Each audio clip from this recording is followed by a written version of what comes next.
dengan fasilitas publik antara perkotaan dan pedesaan. Terus tantangan itu mempengaruhi kecepatan pembangunan antar daerah, menuntut pemerintah untuk terus mengejar ketertinggalan dengan membangun infrastruktur penghubung yang adil bagi semua wilayah. Nah, dan selanjutnya itu ada persebaran penduduk yang belum merata. Kondisi 56,10%. Penduduk Indonesia sekitar 150,59 juta jiwa terkonsentrasi di Pulau Jawa. Nah, tantangannya itu ada Pulau Jawa yang luas, daratannya hanya sekitar 7% dari seluruh wilayah Indonesia, harus menanggung beban demografis yang sangat padat, sementara belasan ribu pulau lainnya kekurangan SDM atau sumber daya manusia. Nah, yang selanjutnya ada peningkatan kualitas SDM, bisa dibacakan oleh Rizky Fitri. Peningkatan kualitas SDM, kondisinya populasi mencapai 275 juta jiwa, membutuhkan pemerataan akses layanan pendidikan dan kesehatan yang berkualitas. Di antaranya, masa depan bangsa bertumpu pada SDM atau sumber daya manusia yang sehat, cerdas, adaptif, terampil, dan berkarakter mulia.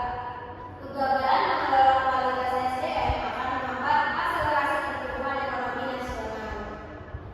Baik, yang selanjutnya itu ada keragaman suku, bahasa, agama, dan kepercayaan. Kondisinya itu Indonesia memiliki kekayaan identitas dan budaya luar biasa, merentan dari Sabang sampai Merauke. Nah, tantangan itu ada keragaman itu adalah anugerah, namun memiliki risiko yang memicu perpecahan. Jika tidak dijaga dengan rasa saling percaya, toleransi, cinta kasih, dan semangat gotong royong. Yang terakhir itu ada isu pertahanan keamanan, bisa dibacakan oleh Sevina. Yang mana ada isu pertahanan dan keamanan. Kondisinya posisi geografis kita berbatasan langsung dengan lebih dari 10 negara dan memiliki 111 km luas. Tantangannya itu sangat rentan terhadap dinamika geopolitik global, membutuhkan pengawasan ekstra ketat dan membangun sistem pertahanan keamanan rakyat semesta atau sistem Kamdata. Nah, baik anak-anak, kan kita sudah membaca dan itu materinya itu sekarang kita akan bermain game. Game itu mencocokkan soal itu sama nanti sudah ada jawabannya ya.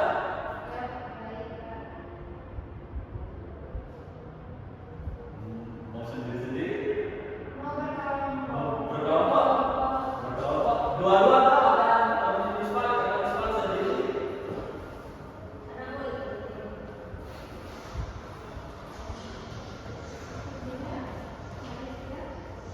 Jangan. Oke. Nah, ini tuh itu soalnya ntar kalian cocokin yang sama di sini tuh. Nah, misalnya itu dalam depan NKRI kalian cari jawabannya di sini ada 1, 2, 3, 4, 5, 6, 7, 8, 9, 10. Kalian tinggal bilang nanti depan NKRI itu jawabannya Pak, letak strategis Indonesia di antara dua atau tidak dapat dibilang begitu. Oke. Baik, siapa yang menjawab kelompok 1 atau kelompok 2? Siapa yang duluan? Yang ada jawabannya bisa katakan. Saya. Ya, nggak akan ke depan. Saya itu jawabannya apa? Sekali ini.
setelah tadi kita sudah bermain game itu, anak-anak kan kalian juga berpikir mempertahankan negara itu kan tugasnya TNI atau Polri kayak bukan saya, pasti kan kalian pernah berpikir seperti itu.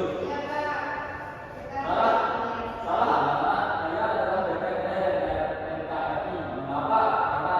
Karena kalianlah generasi penerus bangsa. Saat kalian memilih untuk tidak menyebarkan berita hoax, saat kalian bangga membeli produk dalam negeri atau produk buatan Indonesia, saat kalian tetap berteman dengan siapa saja, meski berbeda suku atau agama atau ras, saat kalian sedang berjuang untuk Indonesia. Jadi jangan pernah merasa kecil. Ilmu yang kalian dapatkan hari ini akan menjadi senjata kalian untuk melawan ancaman-ancaman tersebut. Siap menjadi generasi pembela NKRI? Kurang semangat, siap? Mantap, juga baik kita akan sedikit ya. Kalau Bapak bilang Indonesia, kalian jawab jaya. Kalau kalian sebut NKRI, harga mati. Kalau Bapak sebut bela negara, kalian bilang siap. Silakan berdiri anak-anak. Kita coba dulu ya. Indonesia jaya. Indonesia jaya. NKRI harga mati. Bela negara siap. Barisannya Indonesia jaya. NKRI harga mati. Bela negara siap. Baik, silakan disebut anak-anak.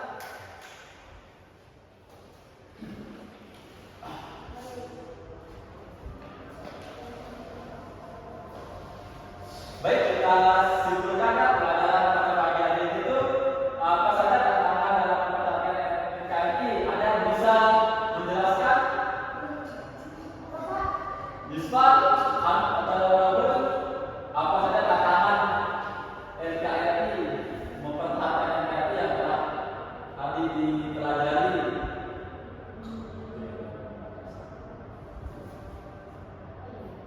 Ya, ada tantangan militer dan non militer ya. Yang Jepang itu dengan kita adalah agama militer seperti penyebaran berita hoax, perpecahan budaya asing yang negatif. Lalu bagaimana cara kita menghadapinya? Ada yang tahu tidak?